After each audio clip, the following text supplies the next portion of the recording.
Welcome to Walt Disney's Carousel of Progress. You're in for a real treat.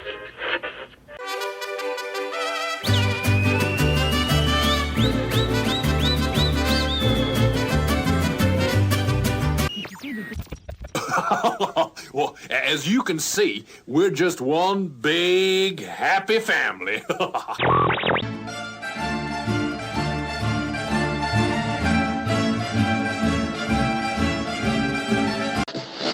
Okay, the director's ready.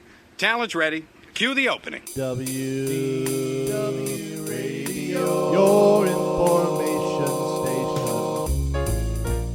station. Hello, my friend, and welcome to the WDW Radio Show, your Walt Disney World information station. I am your host, Lou Mangello, and this is show number 652, and together we're going to celebrate the magic of the Disney parks, movies, and more here on the podcast, my weekly live video on Facebook, community, books, audio tours, blog, and more. Please be sure to subscribe to the podcast and find everything else at WDWRadio.com. So as we celebrate the 50th anniversary of Walt Disney World, this week we're going to look at its past, present, and future by exploring its history and what we remember, miss, and love, by looking at what's new and what we're enjoying most right now, and what we're most excited for and even predict for its future. I'll then have our Disney Trivia Question of the Week and more updates at the end of the show, including some special live broadcasts I'll be bringing to you this and in the coming weeks. So sit back, relax, and enjoy this week's episode of the WDW Radio Show.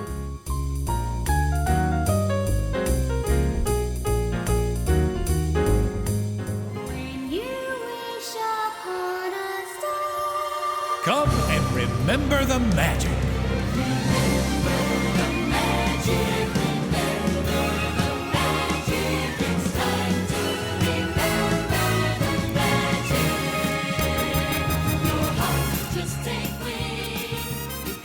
With Walt Disney World celebrating 50 years of magic, memories, meals, and more, I know that we all share fond, sentimental, wonderful, and often delicious memories of our times in the park. And in fact, while our overall experience may be similar, our individual memories and subjective sentiments are often very personal and very meaningful.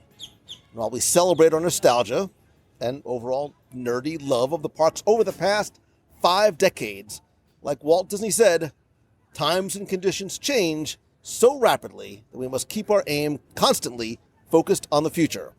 So this week, I want to look at not just the past 50 years and what they've given us, but what we have now and what might just be ahead. And because our memories and feelings and opinions about Disney are all very different and unique, I wanted to bring you a roundtable discussion of which you are a part of, because you're going to be able to share your voicemails and our discussions in the Clubhouse on Facebook. More on that later. So I invited a group of Disney scholars, geeks, experts, fans, friends, authors, creators, and enthusiasts to join me on this week's show. Unfortunately, none of them showed up.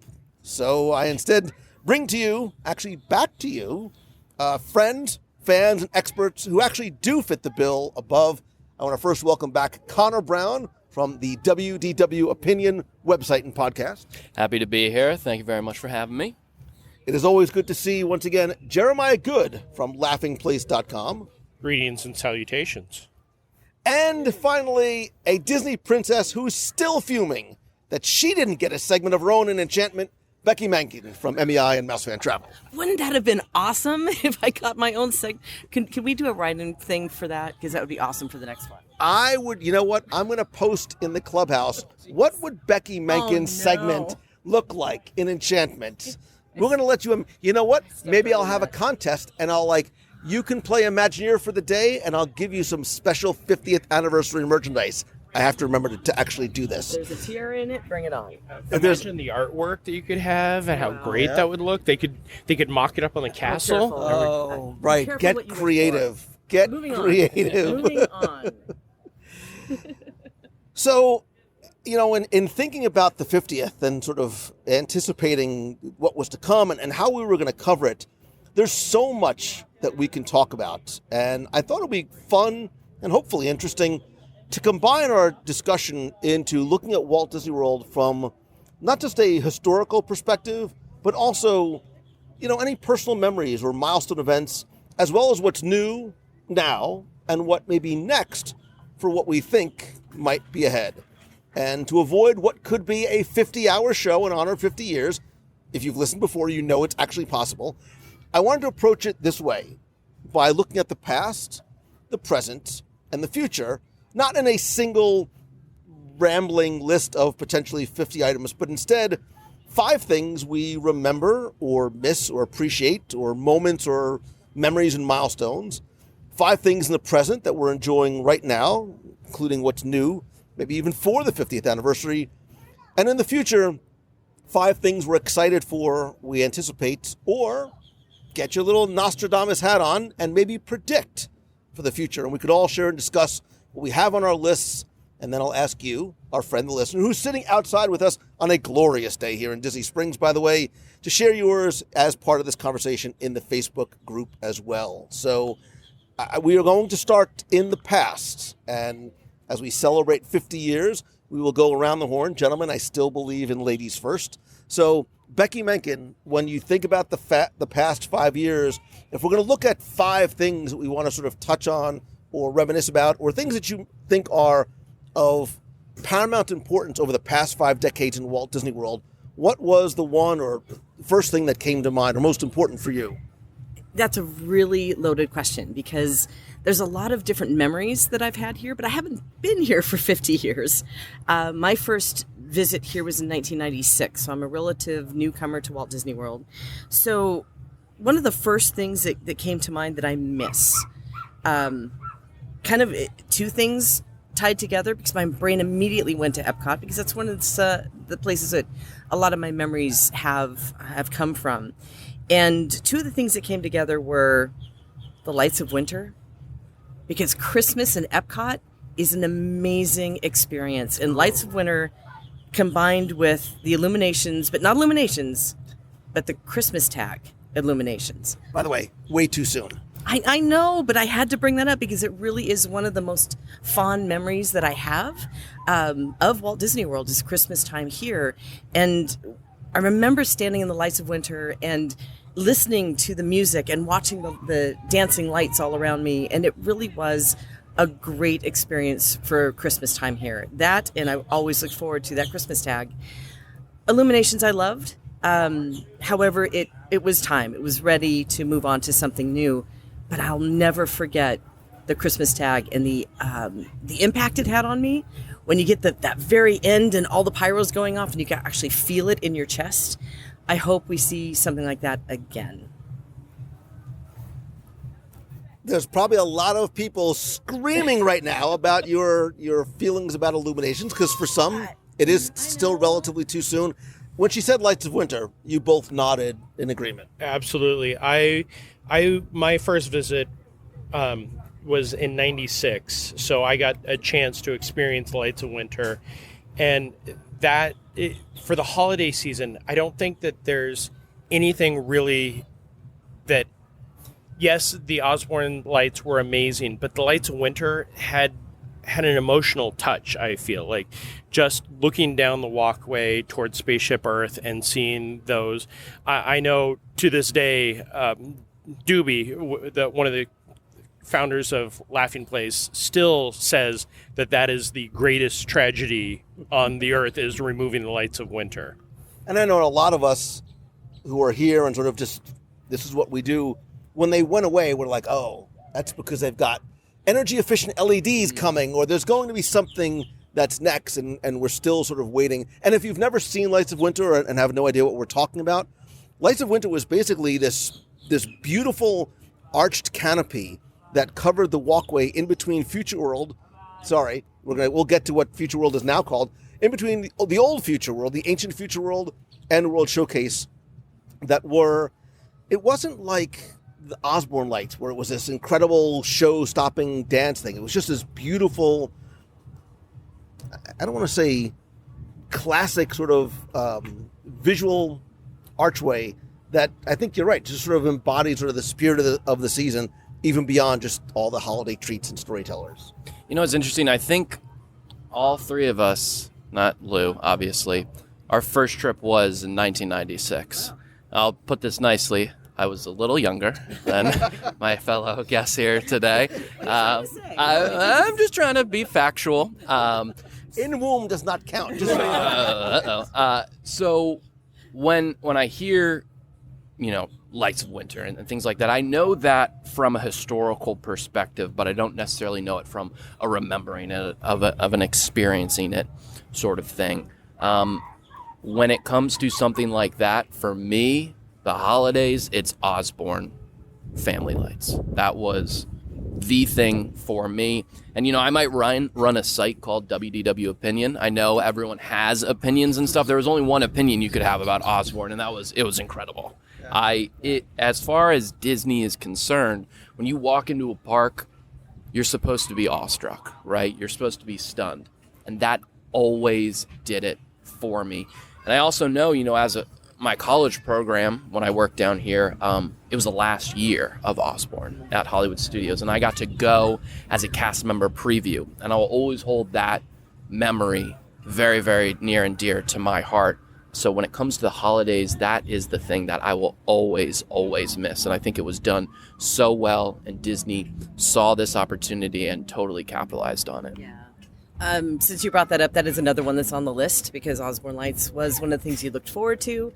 That was one of the things that hit me so emotionally that became the thing I needed to do as an event every single year. I would buy it out so 150 people could be on the streets for 30 minutes and do cartwheels up and down the street to celebrate being with each other and being, part of this wonderful Disney community that we have, and with your families. I mean, it's, again, another thing to share during the holiday season, which Disney is surrounded around the holiday season for me. And when it went away, I was really hoping they would find another way to bring that back. Well, sorry to jump in to kind of give a little bit of promotion to another thing. Give Kids the World kind of inherited their lights, and during the pandemic with the restrictions, they took the chance to, it's a Million Lights, isn't that the title?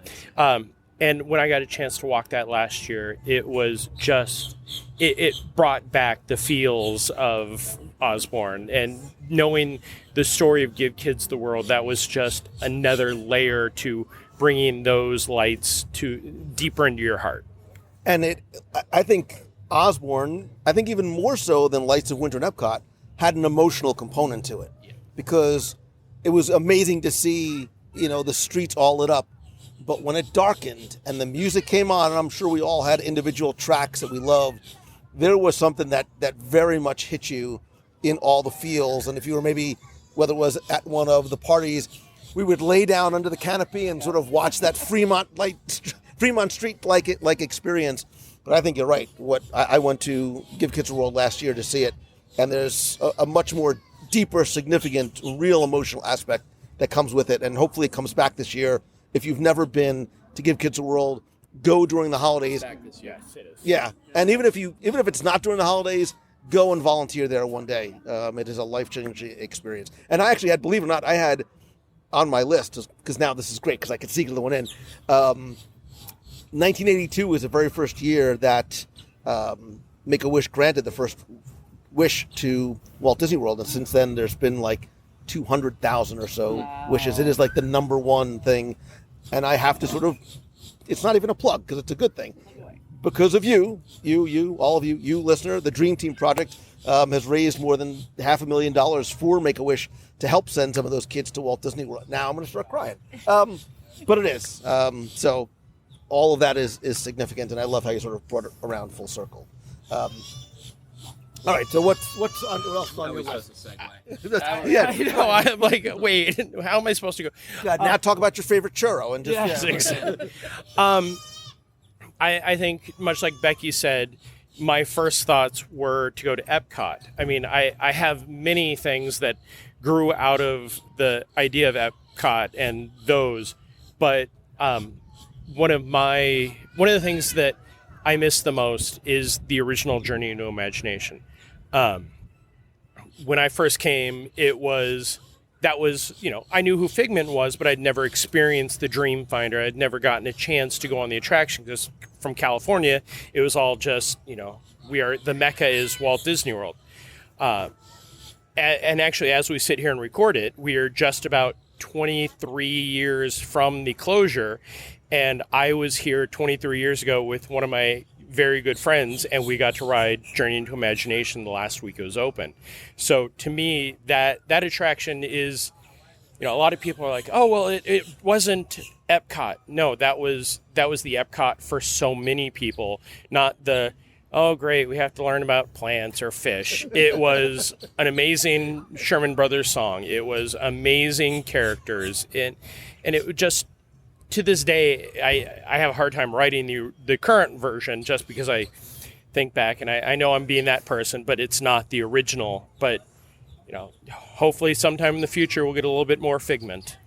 It was the heart of Epcot. Yeah. It was, and I think for a long time, listen, if you like the first version, the second iteration was even better. Ooh, yes. Oh, yeah. Wait, was that the one before the stars with Figment or after the stars with... Listen, if you want to make an attraction, well, listen. I used to show, very quickly, personal story, I used to show, my son was very little, DVDs of the original ride through, and I had a DVD that had all 3 versions. And even at 5, he's like, this is awful. Like, can you rewind? Can you fast forward? But it isn't. And I think, to your point, I think going forward, and I think we're starting to see this because of how prevalent it is, especially during festivals and other times of year, I think we're going to see Figment again sort of formally being reintroduced as the mascot for that park, because I think it needs to be. And I will, dare I say, I think we're going to see the return of Dreamfinder. Not in his long purple coat and top hat, but I think maybe a version that's a little bit closer to the comic book version that we saw in the Marvel comic. Buff Dreamfinder, hot Dreamfinder, as I like to refer to him. Well, now you're making it weird. Yeah. Now, there you go. Becky almost shot out her nose. Yeah, well, he's ripped in those comics, that's for sure. Well, you read and I a very different comic than I did. That's all right. Yeah, well, that might be true. I mentioned it a little bit before. My connection to old school Epcot is different. I was too young to remember Horizons and even World of Motion.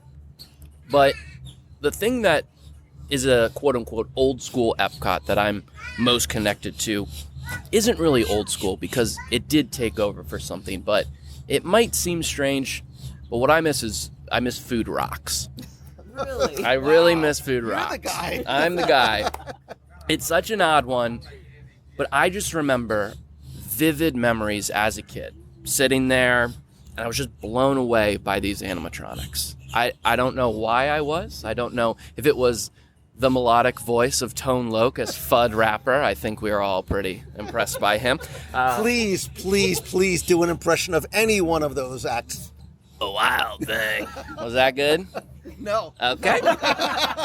Fair enough.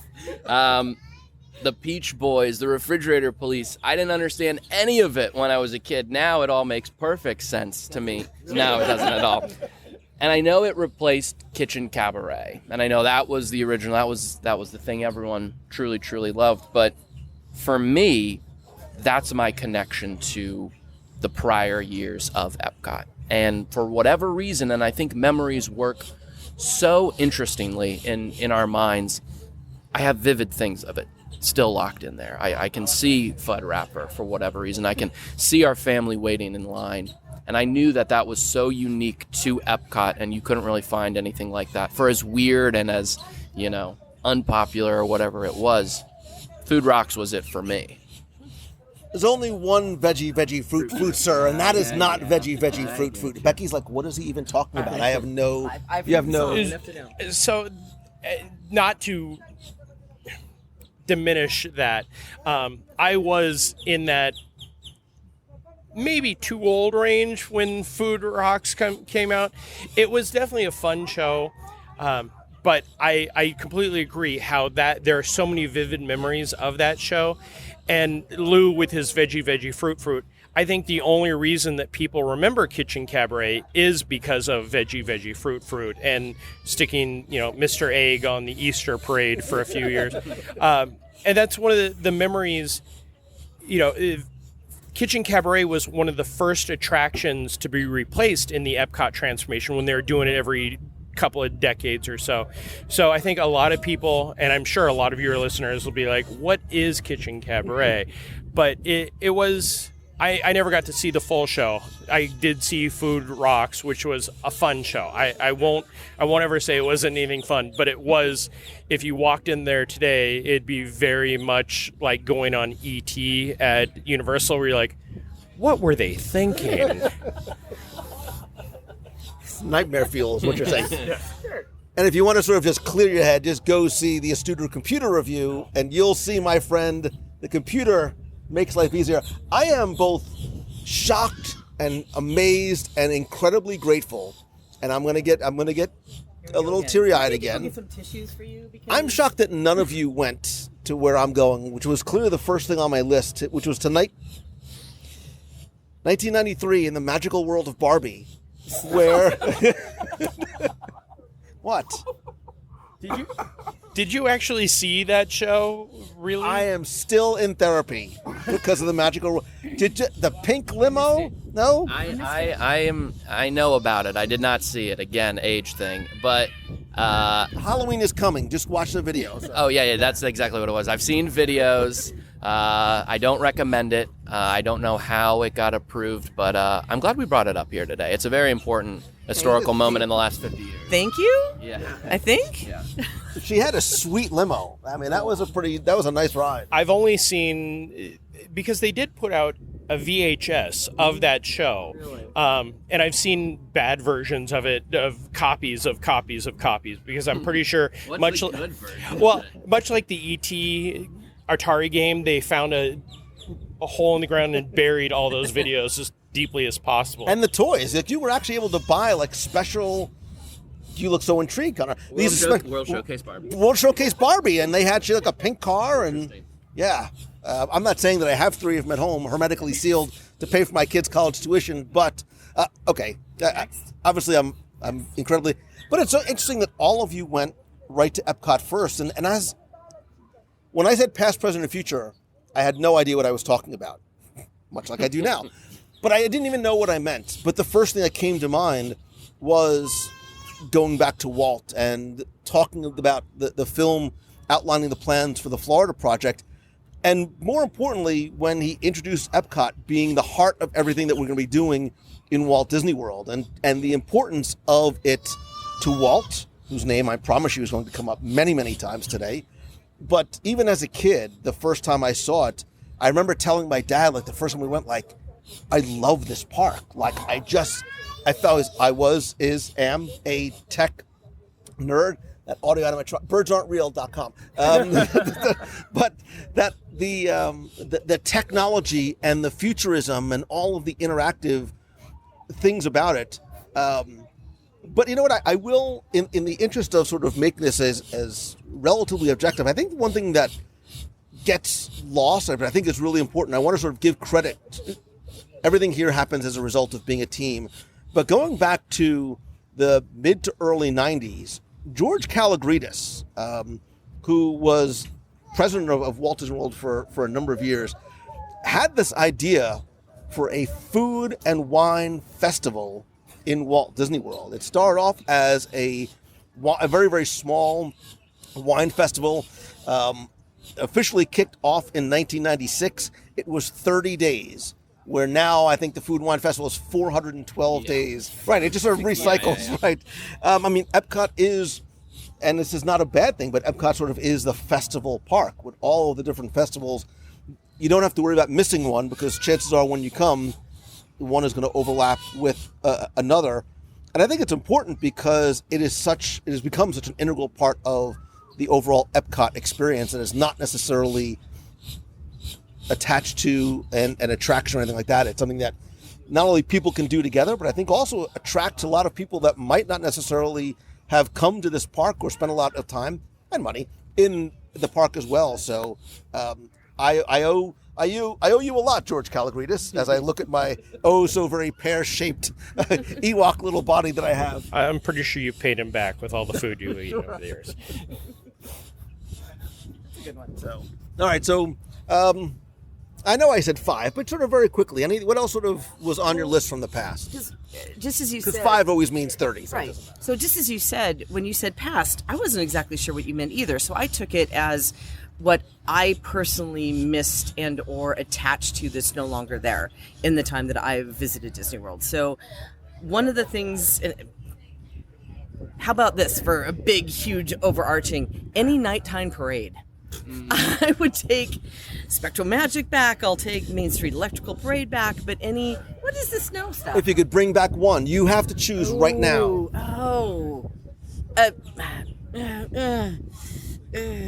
I'd love to see Paint the Night in Walt Disney World. How about that? I mean, you won't, but... I know, but something to maybe look forward to. I just skipped ahead on you. But that's something that I've really enjoyed about Disney in general is the nighttime parades. And not to have one, especially right now, it seems like it's a missing piece of the puzzle. But I remember standing out there the first couple of times that I visited Magic Kingdom and watched the nighttime parade, and it was that just magical, uplifting feeling that you should have when you walk into the Magic Kingdom. So, I completely agree with you. I do want to sort of know which parade you wish you could have back. So we are just literally hours after the October 1st celebration, and we all, I think, talked about what are they going to do? And we were sort of questioning, like, why wasn't anything announced? I said, listen, if Disney wants to blow people's minds, you don't announce anything. All you do is at 8 o'clock, you turn down the lights in Magic Kingdom, and you roll out that Main Street Electrical Parade. And it obviously didn't happen, but that would have been the coolest thing because that's the parade that I have memories of as a kid. And just very quick, personal aside, I'm very grateful and blessed for being able to do what I do. One of my coolest overall memories ever was being able to go backstage into the parade barn when they were bringing the parade back. And I actually got to sit in and spin around in one of the little floats. It is the cool. I'll post the video in the show notes. But just from a nerdy fan perspective, is one of the coolest things I've ever done. For a nighttime parade, Spectrum Magic. As a California boy, the Main Street Electrical Parade has blown away 15 times on me. There are very few things that I feel burnt by Disney, but the first time the Main Street Electrical Parade blew away, I cried. I made plans to be there on that first final night, and then they decided that they sold so much merchandise to extend it another 3 months. And then it came back in DCA. It came back at Walt Disney World. It came back to Disneyland. I'm not saying that I don't get teary-eyed every time I hear the opening announcement, but if the Main Street Electrical Parade were to be sunk at the bottom of Lake Buena Vista, I wouldn't complain. But Spectrum That's a little harsh. That's a little hard. I know, and I'm sure that you'll get a lot of feedback. Don't never have Jeremiah on again. But Spectrum Magic was such a unique thing to Walt Disney World because it was the only park that had that. And the floats were amazing. And the music still, I'd rather put on Spectrum Magic than most other nighttime celebrations, fireworks, parades. It's just because it had so much fun to it. And it wasn't, it was music and characters, especially if you go back to the original with Roger Rabbit on there and everything, and just how much fun it is and to hear the voices. But, I do love Main Street Electrical Parade. I will definitely go if it does show up at Disneyland or someplace else in the future. But Spectrum Magic for me was always the best. Even with those like weird guys with the illuminated the spectral faces. people, yes. I can remember those, and to this day I have to console friends that I still have to go to therapy for those. It's Spectro Magic for me as well. However, I do, you have ingrained in your head, ladies and gentlemen, boys and girls, the Main Street Electrical Parade and the techno voice and everything like that. I think what's so cool about all those parades, though, is, you can see a parade in your local hometown, but Disney does the best parade. You can see a 4th of July fireworks show in your local hometown, but Disney does the best fireworks. You can't see a nighttime parade anywhere. You can't see a parade covered in millions of lights anywhere. And because they're already doing the best parades and they're doing that you're never going to see anywhere else, that's why I think all those nighttime parades are so important to the history of Disney and hopefully important to the future of Disney as well. I know that I can't be on a show and we talk about nighttime parades. I know this isn't Walt Disney World, but light magic. That's all I'm going to say. And while Becky's going, paint the night. Paint the Night is pretty special too. Paint the Night's awesome. I would love to see a version of that or some sort of a version of that here because it really does draw you in. Where sometimes, after you've seen Main Street Electrical Parade a few times, that's the time that you go stand in line in the standby queues. But especially for us from the California side of things, because we did see it over and over and over again. But I would really like to see a nighttime parade back. I really do. No, light magic for me. Those are curse words to Disney fans. That was to me the right age. I saw the Electric Parade blow away. I was at the annual pass holder night where Paul Pressler made the mistake of going, this is a dress rehearsal, and seeing every single annual pass holder start at guest relations and line up down Main Street to complain. But that was the first street-tacular show. If you trace back things to light magic, and you'll see how a parade that lasted 3 months has affected parades and shows for the future. What else is on your list from the past? Do you want me to list off really quickly, or do you want me to go detail? How long do we want this? You got a minute and a half. A little bit more. But Well, I did one for each of the parks because we had Journey to Imagination. For Magic Kingdom, to me, something that really Disneyland stands out in this facet is water transportation along the rivers of America. I was out here just in time to ride on the Mike Fink keelboats one last time. And to me, those were the most fun because it was Jungle Cruise without animals. They could have the fun. And then I never got a chance to see the canoes, but when Magic Kingdom opened, after they opened, they had 2 paddle wheelers. Now it's down to 1. They have that and the rafts to Tom Sawyer Island. Canoes, the dock was a smoking section for years. Now it's a go and relax section. The Mike Fink keelboat, that area is now part of the queue for Haunted Mansion when it's extended. It was always, Walt talked about Disneyland, how he loved seeing all the river traffic. And at Magic Kingdom, it's kind of like, okay, here comes the Liberty Bell. And there goes the Liberty Bell. And then maybe a raft. So that's for Magic Kingdom. Very quickly, I agree 1,000%. The little Gully Wumper and the Bertha May and the little canoes going. You're right. There was this, not just a wonderful kinetic element to it, but there was something simple and beautiful and quaint about the traffic on the rivers. Yeah. My mom always talks about she did what was called the Magic Kingdom College program. Before it was the Walt Disney World College program in the 80s, and she worked on the Starjets, now the Astro Orbiter, and then the People Mover, now the TTA People Mover.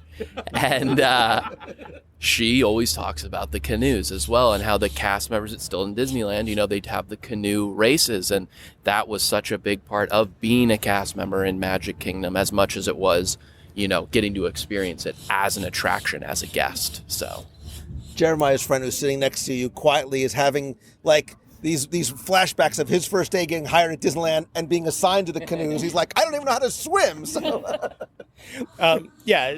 The canoes, they actually still do the canoe races out here for cast members, and it's for the entire Walt Disney World. So you often see the lifeguards that are the buff Dreamfinders winning each year. It started working out. Dreamfinder, right on. But, going to Disney's Hollywood Studios, I miss the animation tour. That I cannot go a day without quoting Robin Williams and Walter Cronkite in that animation tour. It wasn't, when it first opened, it was part of a 2.5-hour tour of the Disney MGM studio, the backlot, the animation. When I made it out here, they kind of condensed it, and just the animation part where you'd go and you'd actually see animators on the other side of the fishbowl doing Mulan and the movies that are produced out here. But that video of Walter Cronkite and Robin Williams going back to Neverland, and Robin Williams, anything he does is amazing, but the heart that he put in it, and you could just see Walter Cronkite trying not to laugh.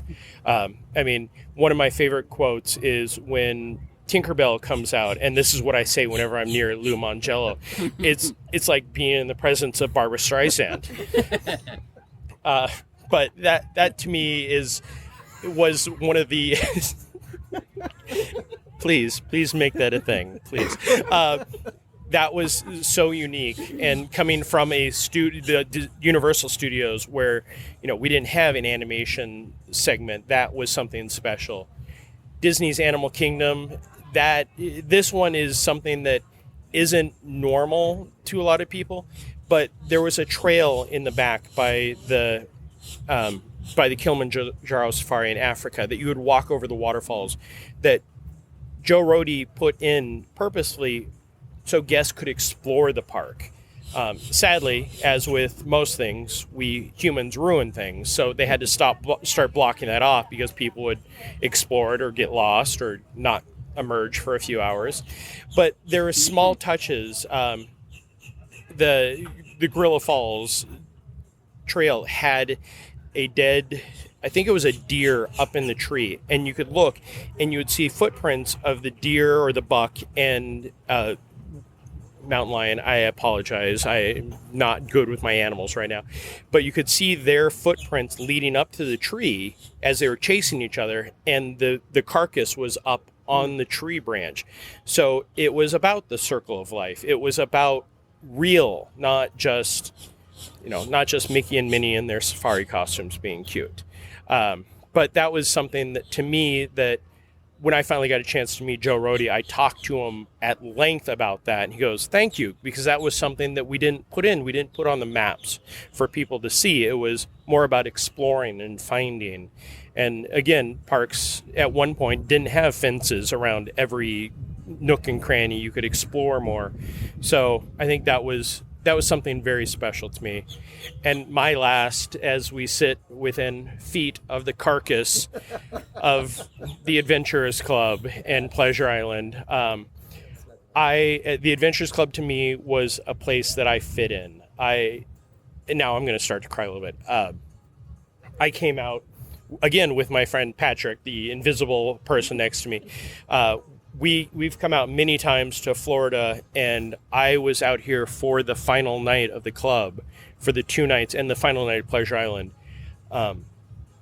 My life would not be what it is today if not for Pleasure Island and the Adventures Club. The person I live with and I consider a brother, I met him there. He was one of the actors, and when I had a hard time in my life, he's like, if you need to come out, we have room for you. And that's how I ended up in Florida almost 8 years ago now. So yes, so touching moment, there we go. But yes, the Pleasure Island overall, just something to get back on track. Nightlife, something that you could do after the park closed at 8, something that it wasn't go back to your hotel. Hopefully you could make it before they close the food service. Yes, Disney Springs has some great aspects, but it's restaurants, and I know Lou could live on restaurants alone, but for a lot of us, it was the parks closed. You came to Pleasure Island, you enjoyed 8 tracks, you enjoyed, the Rock and Roll Beach Club, the Adventures Club, BET Soundstage, the Comedy Warehouse. It was Mannequins. Mannequins with the spinning dance floor, always a great idea around a lot of drinking. But it was, yes, the bubbles. It was just so nice to have someplace to go to enjoy the nightlife. I understand why Disney moved away from that to become more family friendly, but I still look at it today, living here, going, I would kill for something to go do in the evening after the parks close. I used to, my first day would arrive on a red eye in the morning. The red eye would be overnight in the morning. No, don't start, Lou. Do a park all day, go to Epcot, do Illuminations, Reflections of Earth, walk out, get in a taxi, because at that time we didn't have Ubers. It cost me $3 to take a taxi from the Epcot parking lot to the drop-off at Pleasure Island. I'd walk into the Adventures Club, and I'd stay there till 1:30, till they're like, okay, get out now. And I don't even drink. I've never had a drink of alcohol, but Pleasure Island and Adventures Club was my home. One of our best events was 2 nights before it closed. We rented out Adventures Club in what was still to this day a very memorable experience. By the way, the name's Robin, but you can call me Chuck. Oh God, I love you so much. I looked in your eyes. I'll edit that pause out, but I looked in your eyes. I'm like, come on, man, pay off. Adventurers Club was on my list, not because it was something that I experienced, but because, Jeremiah, like you're saying, I felt like if that was here today, that's a place where I would fit in. I would belong for sure. And not just what it stands for and all the creation, but the ties to see the creativity, the animatronics, the storytelling, all of it, the drinks even. I feel like I would just have been at home there as well. But I also think about if they had that today, would it be as fun as back then? Yes.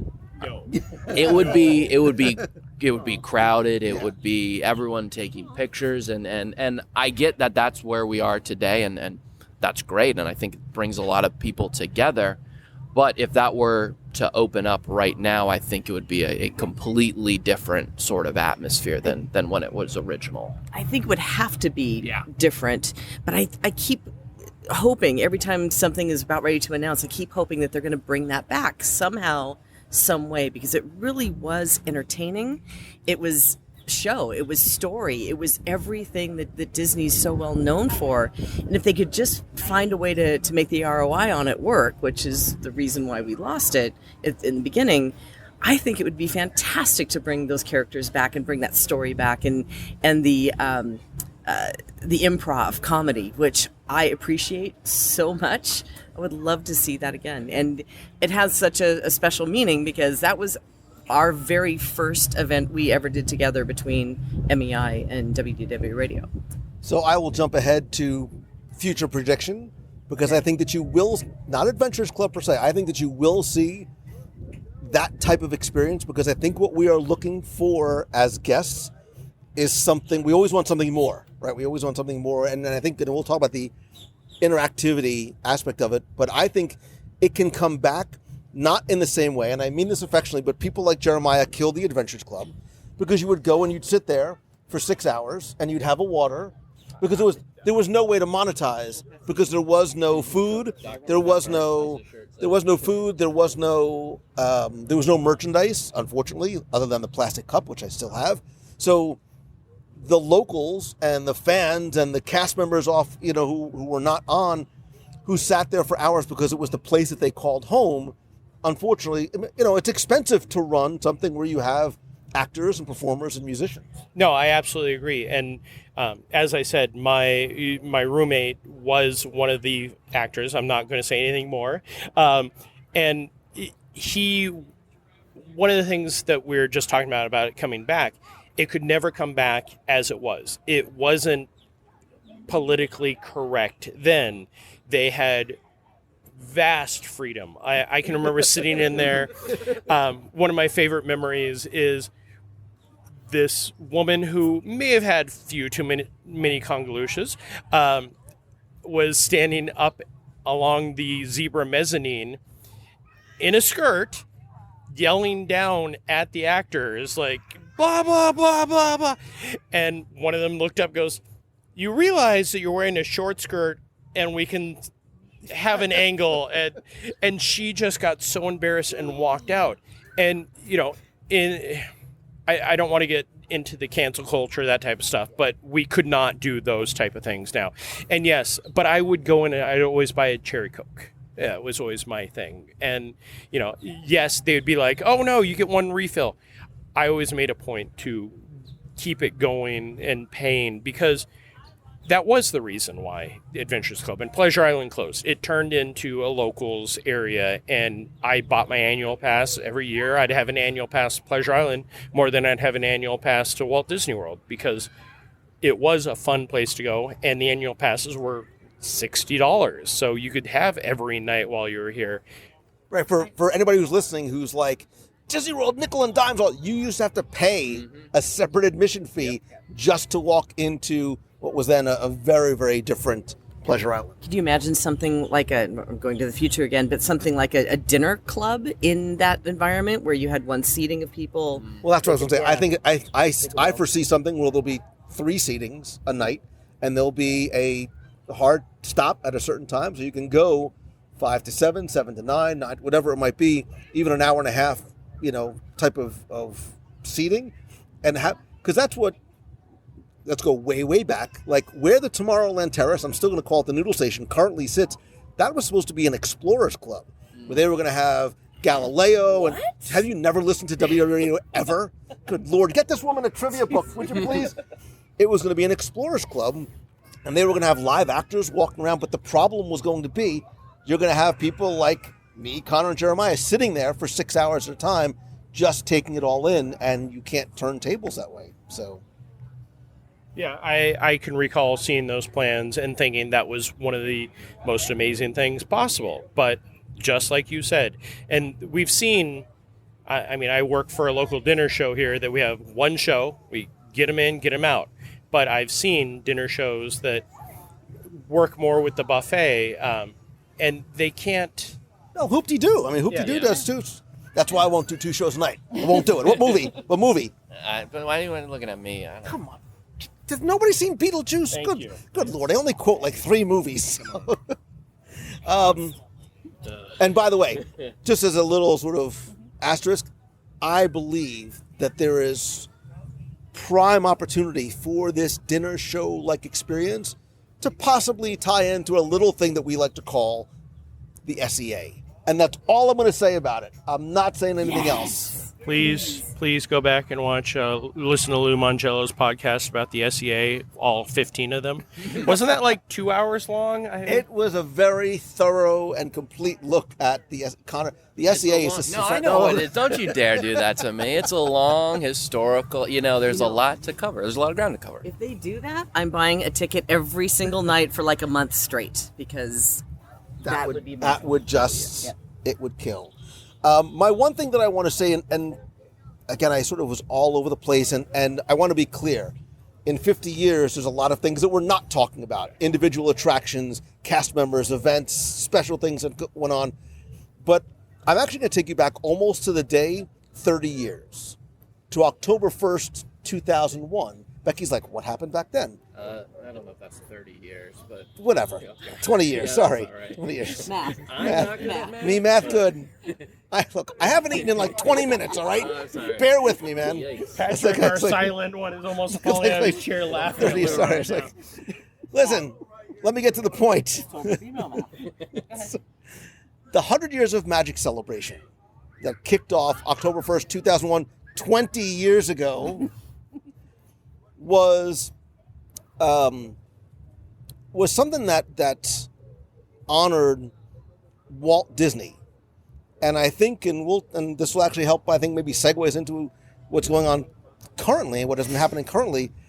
I love the fact that this 100 Years of Magic celebration was not about an attraction, not about IP, but it really was about Walt himself. It opened, One Man's Dream opened at that time, which I think for a lot of people was their first and only introduction to Walt Disney, the man, the human being, the dad, the businessman, all these other things. I, for one, am somebody who wants to, I love Walt's presence in the park. I want to see more of Walt's presence in the park, and I thought that's what, 20 years ago, that's what it did. But all of those, year-long celebrations, obviously we have a pretty big one right now, but I kind of miss the ones that weren't so much markety, weren't so much come here, were more, about the year of a million dreams sort of things, helping people out, making memories, things like that. I thought all of those for a good long while were really, really, really not only popular, but great ideas. I had Year of a Million Dreams on my list. Yeah. And I have a love-hate relationship with it because I never, nothing, give me a pin, give me a lens. I went to the blah, blah, blah, whatever. Oh, look, there's Lou Mangello. Run. Yeah. He's just going to talk about it on his podcast, then we're going to get ambushed by these people. What I loved about that was the surprise and delight. And I know the reason why you may not like it, but I loved the ability to just make somebody's day. And it didn't have to be something big. It could be something small, a pin, a fast pass, anything. I think that was one of the most brilliant campaigns that they've ever done, that embodied so many different guests and gave benefits to so many different guests. And we're still walking around with those memories and talking about it today. more importantly, it empowered the cast members to do what cast members do, which is make people happy. And yes, they had things that, at 4:07 p.m., row 2, seat 3 of Kilimanjaro Safari, but there were also, and I'm still friends with some of the members of the Dream Squad. Throw me a pin, man. It's been 14 years. Right, but they're able to just go up and make magic for people. And that, I think, is the perfect cast member role. All right, let's move. Are we out of can we move from the past into the... Did I not? I would just like to say, I miss Stitch's Great Escape. I'm kidding. That attraction sucked. I'm kidding. Everyone was Wow. I miss hating it. That's what I miss hating it. I'm sorry. You said Great Escape. You meant Supersonic Celebration. You know what? Both of them. I will say a relatively new one that we just recently lost, which I loved so much, the Disney Must-Dos featuring Stacy.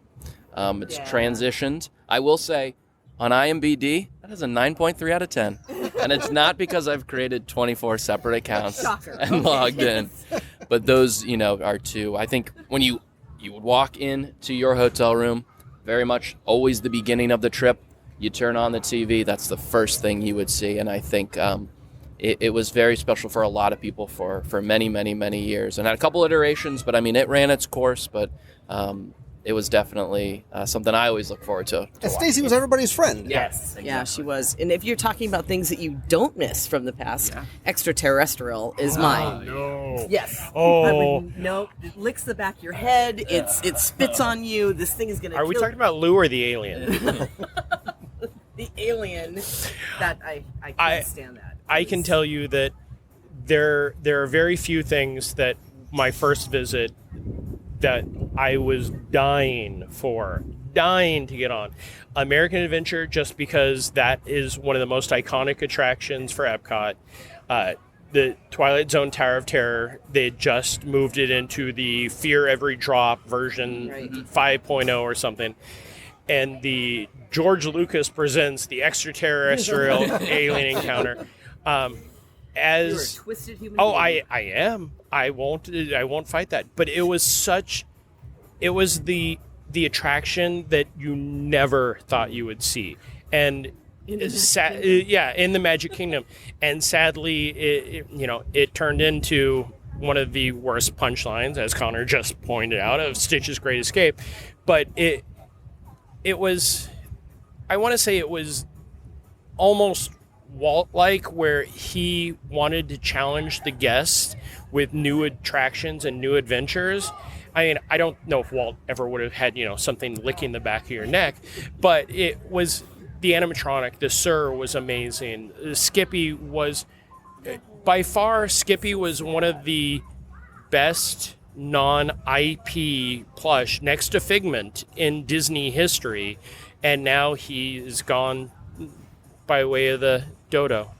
But Alien Encounter was by far one of my favorite attractions, and I love watching everybody just walking out of there screaming. That was my mom, by the way, just so you know. I literally remember the day we got off, my dad and I were like, that's awesome. My mother's like, I want to talk to a manager. I'm kidding. She didn't say that. But we talked about this because it was such a non-Walt Disney World-like attraction. And the fact that they were pushing the envelope because, and you can credit this to Michael Eisner, who, after the attraction soft opened, was like, shut this down, make it scarier, because he realized that he was losing the 13 to 24-year-old, teenage boy who wanted something exciting to get your blood pumping. Was it for everybody? Absolutely not. Not everything is necessarily supposed to be, but I sort of love the fact that they pushed the envelope, especially in a place like Magic Kingdom. But let's move from the past into the present. And I really want to hear about 5-ish things that we're really enjoying most right now, including and or what's new, right? We just, as we're beginning to celebrate the 50th anniversary of Walt Disney World, there have been the introduction of probably more than the average guest might realize. There's a lot actually that was introduced, even though we didn't get everything that we were supposed to because of the pandemic. But what are the things that you are loving right now, either in terms of what's brand new for the 50th anniversary, or just in general, 2021? Oh, to me. All right, I'm going to go with the first thing that I thought of, and this is probably going to be controversial. I can't wait to kind of hear everybody else's thoughts about this, and Lou may have to edit me. I'm not exactly sure. I adore Harmonious. I absolutely love it. There is a story. I've watched the internet light itself on fire right afterwards. I think that people made a mistake of watching the stream, because if you're watching a stream, you're getting what the director and or person that's filming it is important to them, not what's necessarily important to you. And there is a story. Everyone's saying, there's no story, it's just random stuff. No, there's a story. It's drawn between it to unite all of the countries, and by song, and through visual. And for me, the mixing of fire and water in such a harmonious way, the tech pieces behind how they're doing that. You're literally having jets of fire next to pyropots that are shooting off, and the two typically do not mix. So it's amazing to me that the show runs as well as it does, and the pyro is done just beautifully throughout the whole thing. I love the show. I love Illuminations. I will always love Illuminations. But aside of the visual, which is a whole nother story, if it's going, what's going to look like in the daytime, at night, that does bring the whole thing alive and ties beautifully to the message that they're trying to bring forth through the music and so forth. But I also like that it's versatile, because it does have screens and projections. What will they do on the holidays? What will they do at different times of the year that they could change that up and make it even more spectacular? I like the way that they did design it to be seen from pretty much all the way around. However, it was definitely designed to be seen at center, meaning you can see the center of the Stargate. And it's going to be Stargate and tacos for me no matter what for the rest of time.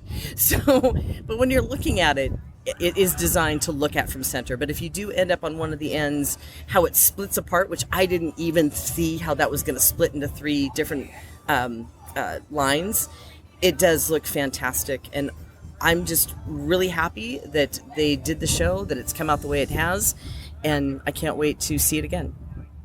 You were nodding. That was actually going to be my first thing, and I agree. The controversial, because I've had to. It's crazy. After the show, I had so many people sending me messages going, "What's your honest opinion of it?" My honest opinion is it's a good show. It is a unique show. It is something. I go back to, again, going back in time to my first visit when the original Illuminations was going. And this is something that people don't...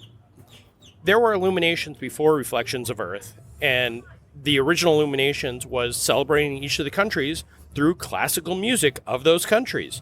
This is celebrating those countries through music from those countries, yes, from Disney Pixar films, but the singers are all from that region of the earth. The score is done beautifully. There is that Saludos Amigos part that, for me, threw me when I heard it, but it'll be something, again, when I first heard Illuminations Reflections of Earth, I was like, oh, this is beautiful. That show had a 7-minute point where everybody, if you watched, you just pull up your phone and start looking.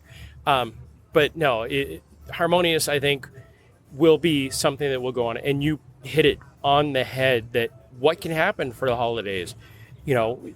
What can happen when the next movie comes out, or the next movie, or the next movie?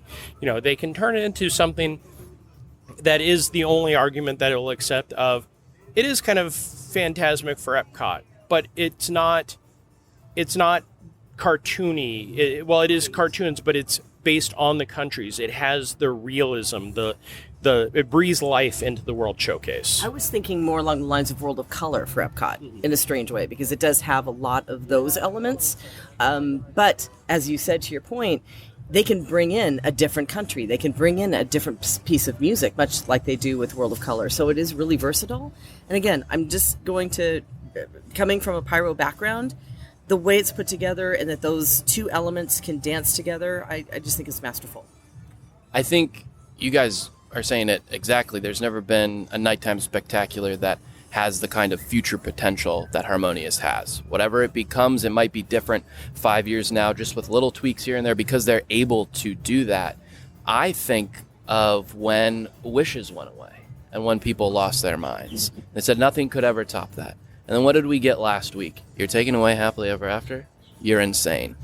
Time will only tell with nighttime spectaculars. You have to see it again and again from different points of view.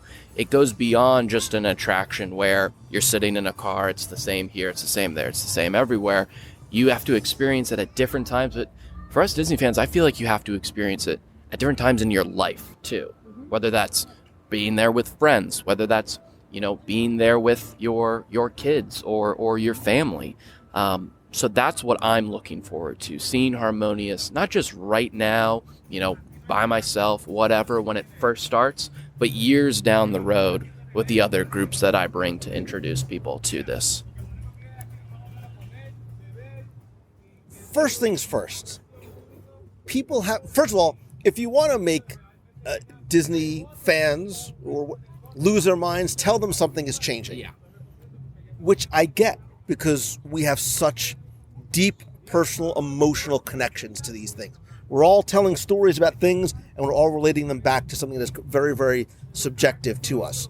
And again, the internet being what it is, and it's the power and the beauty of the internet is that everybody's able to share their opinion. But I get it, because sometimes even the things that come out as frustration, anger, for some people, a certain percent, 13.8% of the people, it comes from a good place, right? It comes because they loved Illuminations. They watched it with their dad. Yep. They miss it. You have to go into the show realizing it is not Illuminations, nor is it trying to be. I think, Becky, to your point, from a technical perspective, there's a lot happening, which you could only imagine just the design and the engineering that went into bringing those barges to life. And I know for a lot of people, those barges, they're tough for people to see during the day. No, they're not tough for people to see at all. Yeah, no. Well done. They have some personal difficulties with seeing them across. My feeling, as I do with everything, Disney or otherwise, is as this was going on and they were being built and people were calling them, to your Becky, the Stargate and the tacos, I said, you have to wait. You have to wait and see, because you can't sort of judge the house while it's being built. You have to wait until it's finished. Feeling that the nighttime payoff would be there for what was being done during the day and what it looks like during the day, because they are. There's these large, dark, barges that for some people feel sort of really obscures their view. I've seen Harmonious twice, and admittedly I need to see it again, because there was something that I did not feel. And I'm not saying that I need to feel every time I see a show. I could just enjoy it for what it is. Like, I didn't cry at Spectro Magic. I didn't cry at, Paint, or maybe a little Paint the Night. But I'm a very emotional person. I cry when my food comes at Boathouse, so just whatever. I didn't get that feeling. I thought there were some moments of sort of disharmony in Harmonious. There were elements, I think the Moana section, the Mulan section, I love the fact that they had Hunchback in there. I think they're spectacular. We've seen it from two different locations. I want to sort of see it again and again. And I understand, look, there are different people feel that there are different elements missing, whether it is a cohesive storyline, whether it's the music. Some people feel the music is disjointed because there are different languages sort of being, every other word is sometimes a different language. So for some people, there's disharmony for them. But every show can't be everything to all people, and everything can't be everybody's favorite too. Right. And one of the things that I was joking about, which would this make you more emotionally tied if all of a sudden, it lights up and James Spader walks through, or if why would James Spader? Why would that make me emotional? Stargate. Well, why not? Because it's an 80s film. I thought Ultron. I was thinking Ultron. It's an 80s film. Okay, let's bring it more to your speed. It lights up and Wakanda people walk through it, and it becomes, Wakanda. It's like... I would say it lights up and food comes out. Then I would get emotional. Wow. Black Panther walks through. I mean, there's all kinds of things that they can do with it, and I understand... I want to quickly... Okay. No, it doesn't have to. And one of the things I think that I loved about, and so many people loved about Illuminations was, and this is a separate topic for a separate day, is the lack of IP that was in there. I think some people wanted that, but we've seen as Epcot continues to evolve. Look, remember when the seas changed from the living seas to the seas with Nemo and friends? I think it's the first time that the internet sort of broke in a meaningful way, because all of a sudden, how can you possibly bring IP into Epcot? All the people that rode Maelstrom all day, all night, when it became frozen, lost their collective marbles as well.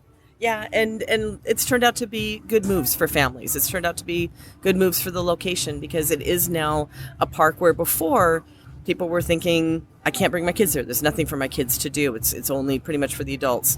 Now it really is a family destination for those changes. And for us, we have our memories. I'm going to look at the three old people at the table, including myself. For us, we do have those memories of things that happened in the 80s and 90s. However, the kids of today, their memories are going to start with Frozen. Their memories are going to start with these new things that the internet lights itself on fire about. But that's going to be the thing that they're emotional about and that they connect to. So it's just the next version of what Disney is telling, the story they're telling. Right, and you have to sort of sometimes forgive that maybe there's not Snow White and Pinocchio, and instead it's Onward and Coco and Raya and the Last Dragon. And Chapman, I'm looking at you and sort of some of the other discussions that people are having, because there is, look, every guest that walks into Walt Disney World is not an insert your age here. There is another generation that's coming up that these are the movies these are the classic movies for them that they are growing up with. I mean, I wanted the Goofy movie. I didn't get any presents there. I would like, Powerline to make an appearance. But I think the most important thing about this is that for a lot of people, Harmonious is going to be their Illuminations. And, that's just the way it's going to be. They're going to come at that time when Harmonious is it for them, and it becomes their Illuminations, and that's okay. Is going to be with her daddy, and that's the first show that they're going to see for their first time visiting Walt Disney World, and that's going to be the memory that she carries forward, is that emotional thing. Exactly. And then in 15 years, that daughter will complain about whatever changes happen then. We are definitely the, hey, you get off my Illuminations barge. But it is something that, and just like Becky and Connor both said, we need to accept as a human being that we age and things come after us, and they have to enjoy things, not just the constant love of food wrapper. I'm sorry, food wrapper. Could you imagine how boring Disney World would be if nothing had changed since the beginning? It's not a museum for a reason, so... No, yeah, that was a perfect segue into more Walt. That concludes part one of our look at the 50-year celebration of Walt Disney World. We looked at the past, some of the present. Next week, we'll talk more about some of the things that we are loving and enjoying here in the present, as well as what we're most excited for. And I'm also going to share my predictions for what I think is coming in the future. Please make sure you tune in. In the meantime, please be sure to go to the WDW Radio Clubhouse at wdwradio.com/clubhouse to discuss this week's episode, as well as your favorite memories or things that you've missed or enjoyed from the past 50 years. Thank you, Goofy. Right on the beat.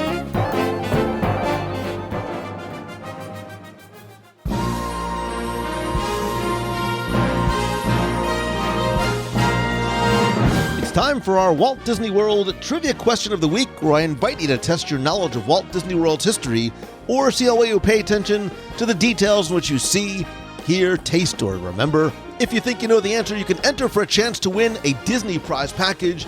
This week's trivia contest is brought to you by you. And I mean that sincerely, because as part of the WDW Radio Nation, you literally can help bring every episode of WDW Radio to life. Every live broadcast from the parks, the contests, giveaways, they're all thanks to, by, for, and because of you. You can find out how you can help the show for as little as $1 a month and get cool exclusive rewards every month, like scavenger hunts, trivia quests. We do group video calls. We have a private Facebook group, shirts, stickers, monthly care packages from the parks, and much, much more. And don't forget that a portion of your contribution goes to our Dream Team project to benefit the Make-A-Wish Foundation of America. You can find out more and join the nation by going to wdwradio.com/support. Now, before we get to this week's question, we're going to go back, review last week's, and select our winner. So the last couple of shows, we talked about the most important moments in Star Wars history. So I wanted to give you a question that was somewhat Star Wars related, because when Disney was looking to build a motion simulator attraction in the Disney MGM studios, Star Wars wasn't the first movie Disney thought of. And your question last week was to tell me what was the first movie that Disney considered, and I even give you a hint that it's a personal guilty pleasure and favorite of mine. I want to first thank the hundreds of you who entered, got this one correct, and knew that the answer was The Black Hole. I'm not kidding. The 1979 live-action film The Black Hole, and while not necessarily being a huge financial success in the box office, which is a bit of an understatement, that's why the plan for that being the subject of the simulator attraction was scrapped. But 1986, 7 years after The Black Hole came out, Disney had started partnering with Lucas and Lucasfilm, and the idea of a motion simulator attraction came to be again, and of course, it made much more sense to partner it with Star Wars. Now, one thing that's interesting about the original Black Hole attraction concept was that this ride was going to have multiple different routes for the flight, kind of what we have now with Star Tours, The Adventures Continues, but unlike the current iteration of the attraction where there are multiple scenes and destinations, this one would have been interactive, because like Horizons, guests would have actually helped determine which course the ship went on during the adventure, so there was a little bit, not just in a sense of interactivity, but like Horizons and the books of the same name, it really was sort of a choose-your-own-adventure. Who knows what might eventually come with the technology in the future. Anyway, I took all the correct entries, randomly selected one, and last week you were playing for a prize package that includes a WDW Radio pin, keychain, and a mystery prize. And last week's winner, randomly selected, is Philip Ritz. So Philip, congratulations. I will get your prize package out to you right away. If you played last week and didn't win, that's okay, because here's your next chance to enter in this week's Walt Disney World Trivia Challenge. So as long as we are celebrating 50 years of Walt Disney World this week, and for the next 18 months, I have to go back to an opening day attraction. So tell me, what does Gomer keep on top of his piano in the Country Bear Jamboree? I know you've seen it before, possibly dozens, if not hundreds of times. Let's see how well you pay attention. What does Gomer keep on top of his piano in the Country Bear Jamboree? You have until Sunday, October 10th, to go to WDWRadio.com, click on this week's podcast, use the form there. And this week, you're not going to just be playing for the pin, the keychain, the bonus mystery prize, but I'm also going to throw in a little 50th anniversary Walt Disney World celebratory prize as well. And speaking of Walt Disney World 50th anniversary prize packages, please make sure to stay tuned to my Instagram this week at instagram.com/LouMongello for a special 50th anniversary Walt Disney World prize package that's not only going to include some things you could and could not get in the parks, but a very special item you can't buy in the parks and you never could. No trivia knowledge required, I promise you. Again, stay tuned to Instagram. So good luck and have fun.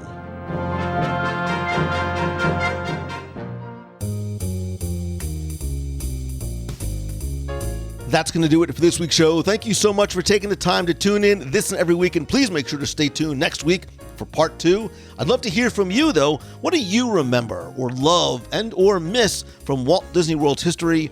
Please come be part of the community and conversation by joining the WDW Radio Clubhouse. It is our fun, family-friendly, and of course free and drama-free group over on Facebook at wdwradio.com/clubhouse. I will post that question there. There's also some wonderful conversations that you could be a part of and start on your own. You can also connect with me elsewhere on social. I am at Lou Mongello on Facebook, Instagram, LinkedIn, Pinterest, Twitter. Also make sure you like and turn on notifications and see first on the WDW Radio page on Facebook. This way you don't miss a thing, including live broadcasts every Wednesday at 7:30 p.m. Eastern, as well as live broadcasts throughout the week and the weekend from the parks, including this week, I'm going to be live from New York Comic-Con, October 7th through the 14th. And I am so excited for this. On Thursday, October 14th, in addition to the Wednesday night show, I'm also going to be live from the very first return performance of One Yeehaw Bob at the River Roost Lounge at Port Orleans Riverside Resort. Again,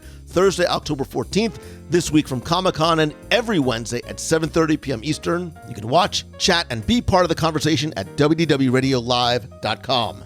Also, check out our spoiler support group on Facebook, where you can talk about anything spoiler-related from the Disney, Marvel, Star Wars, and What If universes at WDWRadio.com/spoilers. Speaking of Marvel and getting together, not just online, but in person, don't forget, you can still be part of our Marvel Day at Sea group cruise on the Disney Magic, February 5th through the 10th out of Miami, as well as our cruise on the Disney Wish, June 20th, a 4-night inaugural, or a 4-night cruise on December 5th, a very merry time cruise on the Disney Wish. You can find out more about these other events by going to the events page at www.radio.com/events. One other event I want to remind you, we're just about a month away from my Momentum Weekend Workshop in Walt Disney World, November 13th and 14th. There are now only 7 spots left for this 2-day interactive workshop where I and other speakers will share practical and tactical strategies inspired by the Disney parks to help you turn what you love into what you do. We're going to share lessons, tools, resources, networking, and show you exactly how to apply them to your life and business and help you make real changes and move the needle right there in the room over the weekend. And there are also 3 spots left for the optional Monday Mastermind, which is limited to just 10 people. You can learn more by visiting LouMongello.com, click on the Momentum tab there, or find out how I can help you with either one-on-one mentoring, be part of our Tuesday night Mastermind, or by coming to speak to your event, your conference, your business, or your school. And finally, my friend, and you are my friend, whether we have met yet or not, all I ask is that if you like the show, please help spread the word. It is so very much appreciated and so very important. And if you can, take just a couple of seconds to rate and review the show over at Apple Podcasts. I want to thank some recent reviewers like MeyerLog0, who says, "It's the best part of my day. Lou has grown my love for Disney into an obsession in the most respectful sense of the word. Every single episode is a deeply artful and informative way for me to relax, and he truly does bring the magic of Disney into my everyday life. Thank you, Lou, and keep it up." Wow, MeyerLog0, I really appreciate it. Thank you so very much. And if you enjoyed this week's episode or the podcast as a whole, again, just share a link to this episode, one of your favorites, or the podcast in general on social. And if you can, tag me at Lou Mongello so I make sure that I see it. Again, I sincerely appreciate you listening, your love, your friendship and support, and that the hope that the show has helped made your day a little bit brighter, a little bit better, maybe you a little bit happier, and it'll help you not only choose the good and find the good in everything that you see and do, but be the good and be a positive influence and impact on other people. I love you. I appreciate you so very much. If there's anything I could ever do to help you, please let me know. I hope to see you on the next live show, chat with you in the clubhouse, and of course, right here next week for part 2. So until next time, see ya. Hi, Lou and WDW Radio family. It is Elizabeth from Massachusetts. Just calling in. I just finished listening to show 4, oh my gosh, now I have my phone up and I can't tell, 419, about the top 10, tips to tell someone going to Disney World for the first time. And it was awesome. I'm actually super excited. I'm going with some friends for Labor Day weekend to enjoy food and wine. And some of them were great reminders. My number 1 tip for anyone in their 20s and 30s, that's going with friends, or you're not with kids and you are somewhat on a budget. I always buy gift cards before I go. So if I know, for instance, I only want to spend $100 a day going around the world eating, I will buy a gift card at Walmart or Target, so that then my money is sort of already allotted and then I can't go over necessarily. And then something else is that I always will pack some snacks. I know that I'm going for food and wine, so I'm not really going to do that this time. But when I'm going for a normal trip, I'll pack granola bars or almonds or fruit snacks, all that kid stuff to bring me into the spirit even more of acting like a child. And yeah, just eat them in between all the fun things. And that way I'm not like filling up on churros and Dole Whips the whole time. And actually sometimes I'll even split them with friends, which now is maybe not the most COVID friendly thing to give as advice. But before COVID, that's what me and friends would always do. And it just kind of saved a few bucks, which was great. So I don't know if that helps anyone, but that's what I do or have done in the past too. And I'm so excited to be in the world in just 2 more days. Hope everyone that has kids or is headed back to school teaching has a wonderful start to their school years. I know it's going to be a little bit better of a year and it's not crazy all online, so that's a good sign. And I hope everyone, like I said, just has a good first day of school, if it has already happened or if it's going to happen this week. Stay magical, and I'll talk to you guys real soon. Bye. Hi, Lou. This is Adam from Salt Lake City, Utah. First-time caller, long-time listener. I just finished listening to episode 651, the 10 most important moments in Star Wars history, part 2. And Lou, I've liked you for a long time, and like my connection to you just strengthened after that episode because of you mentioning how you would spend a lot of time playing X-Wing and TIE Fighter and Dark Forces, and I'm with you there, brother. It was like that for me growing up too. I'm a little younger than you, but I was still on those games a lot when I was growing up. And then I totally agree with the points you guys brought up about Star Wars being a lifestyle. I'm there with Ryan. I have a Darth Vader Chase debit card, and I get a lot of comments about it. And Star Wars just has been a big part of my life, and episode because it just connected to me on so many different levels. And I feel a little jealous because, like I said, I'm a little bit younger, and when I was born, Star Wars had already been out for a little while, and the original trilogy had already finished up by the time I was born. And so for me, Star Wars has just always been a constant part of my life. And the point when Darth Vader tells Luke that he is his father, I never had that oh my gosh moment, because I just, that whole trilogy for me had always just been a part of my life, and I always knew that, and I never questioned it.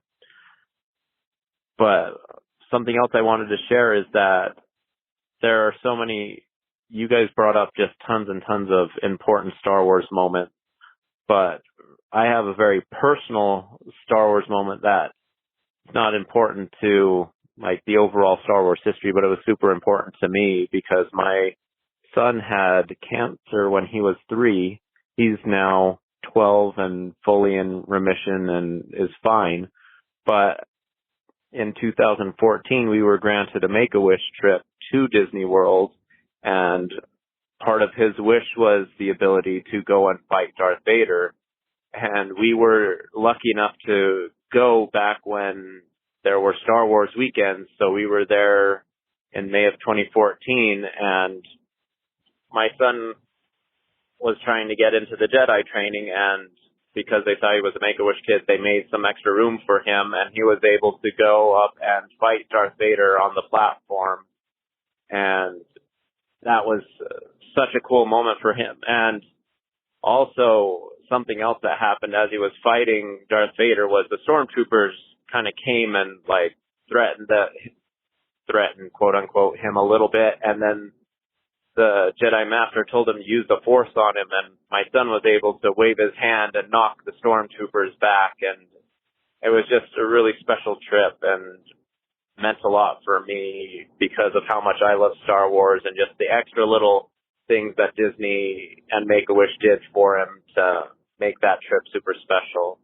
But thanks for everything that you do, Lou. I appreciate the podcast and everything that you do for the community. And I'm hoping to meet you sooner rather than later. Have a good day. Bye.